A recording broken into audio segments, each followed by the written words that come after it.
President William Ruto, who on Saturday suspended logging in all forests in the country for the next 3 months as water levels in major rivers countrywide continued to drop at alarming levels. This coming amid a prolonged drought and suppressed rainfall in most parts of the country. The last tract of the country's dense forest is at the front line with the latest battle with climate change. The trees are facing an assault with the big tree business. The country is now fighting to save the trees, and the government has announced a 3-month temporary ban on tree harvesting in the country to pave way for a thorough scrutiny. This amid worries on the forest thinning cover. Misitu inaharibiwa na watu ambao wamepatiwa leseni kukata miti, na leo nimeamurisha wizara ambayo inahusika na mambo ya mazingira na misitu kukomesha kukata miti katika forest yote ya serikali na ya community for the next 90 days. The suspension follows a plea from the National Assembly Environmental Committee, which called for the ban until a proper audit is done to protect the forest from further destruction. Matter of national importance, and coming from the Mount Kenya region, all our rivers are all dried up. And it's a question of destroying our forest cover. In Baringo, for instance, rivers that have served residents in Tiati and Baringo North for years have dried up, forcing them to walk for kilometers looking to get water.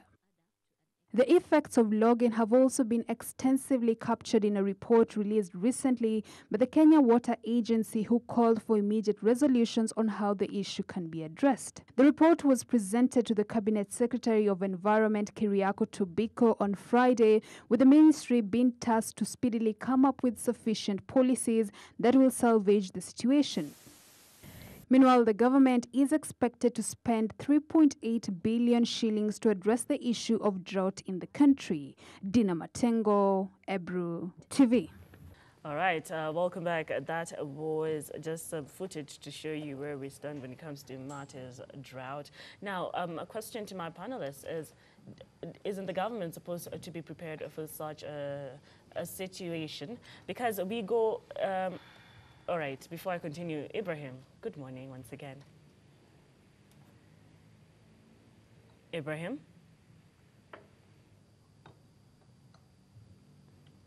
All right, we'll try to get to Ibrahim in just a bit. Yes, my question was, isn't the government supposed to be prepared for such a situation? Because it's quite it's an irony that every year by year we go into debt. And year by year, we suffer the same problems. We suffer drought. And as Sharif was saying, now we're suffering drought. In a few months, we'll be crying floods and suffering drought. But our amount when it comes to debt is becoming more. So aren't we supposed to be prepared? From the meteorological department, yes, we are warned. By the way, sometimes I can even say that Raila is a ruthless truth teller. But we always choose the liars. Because Raila told us about the Mau. Today, people are suffering. Not because they didn't know, there was a warning. But we deliberately decided not to do what is right. So you ask yourself, if a deputy president stands again and say that they ban, the logging for 3 months, who told you that trees will grow within 3 months and fill in Mau? Those are now the useless things that we need actually to confront. If we are talking about actually mitigating some given problems, we need to face it. We don't need any tree cutting because we no longer need them. We have other alternatives. It's like you're talking about today, we are embracing coal when everybody from United States of America are actually running away from the coal. Yeah. Why don't we actually go the solar way? Yeah, if in this country, the solar is actually, we can get it everywhere. Why don't we embrace the wind as an alternative way of the power. Yeah. Why don't we actually embrace now the technological, power machines that are economical, environmental friendly? Maybe the country cannot afford it. No, it we can. can afford. We can. We can afford, Nina. Just to interrupt on that, I like what my brother Carl has said. We can embrace all these things. Remember, Kenya Power and Lightning Company has sister institutions. Let me call them sister. What are they called? Sister parastatals.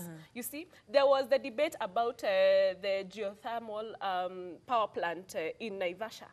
And it was scuttled. It was scuttled intentionally by the legislators at that time during last year in 2017. Yeah. So this is, we have actually submitted ourselves to being reactive rather than being proactive. All right. I hear Ibrahim is back. Ibrahim, oh no. Ibrahim? Ibrahim, good morning once again. All right. But again, remember that our parastatals, what is eating our parastatals is plunder.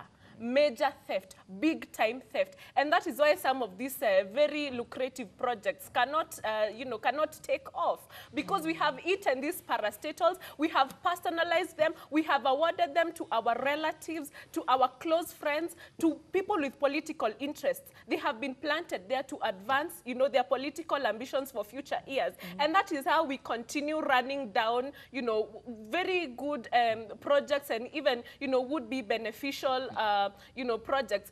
I also, in response to what Karl Marx said about the drought and what Raila Odinga talked about in the Mau, I remember he also raised a concern regarding the diversion of the water in Murang'a.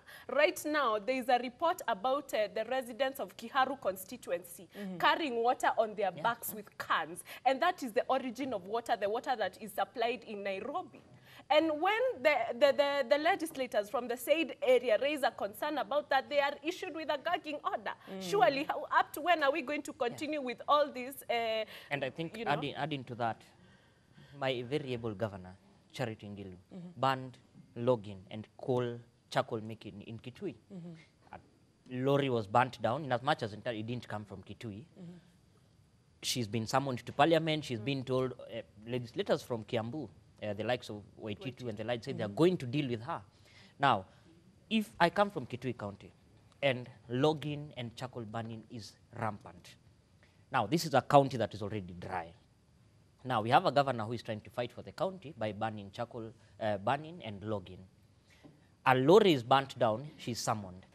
I mean, even if it's not from Nairobi, not from Kitui, it stopped burning from where it came from. You get? So to that extent, like Karl Marx is saying, charcoal reliance, coal reliance has to stop. We have to now seek other ways, whether it's geothermal, whether it's wind power, whatever it is. We have to rethink this strategy. Otherwise, we're going to go back to the same Okay, so apparently we've run out of time.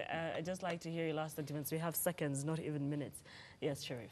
To finish up by adding some few facts from there, we have a parastatal like the KTDA that until today, they go logging so that they can be able to burn the tea leaves and the whole process. Yet we have modern technology that can be applied in that.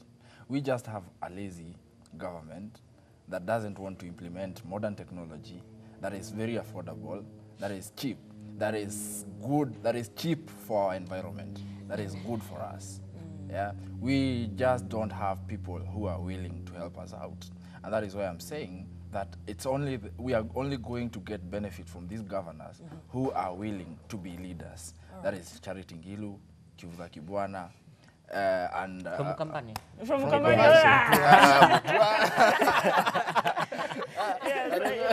last sentence. All I wish we could have as Kenya is we could take up leadership. We could stop relying on individuals and actually decide to have change as a country. And so if for example, NASA leader actually foresaw all this happening, I wish his MPs and members of the party went ahead and actually kept the government accountable, came up with laws and legislated on laws that would stop the logging and would stop all this mess that has come to be. And so our leadership has failed, especially the opposition, and so we have not kept the leadership of the day accountable, and therefore I feel that the opposition has failed. Being a lawyer, again, that looks like it's, we can call it a jester, or maybe it looks more like a cramchair, but all said and done. When you see a parliament, that when the president gets in, and when he clears his speech, the members of parliament or the Senate claps, that tells you there is a big mess in this country. Nowhere in the world whereby in parliament people clap. But the parliament is made up of... Wow. No, Serious. Get this. So I can tell you that come 2022, the Jubilee presidential candidate, whoever he will be, their main competitor will be poverty, number one. Number two will be the shortage, the water shortage. And the last one will be the famine.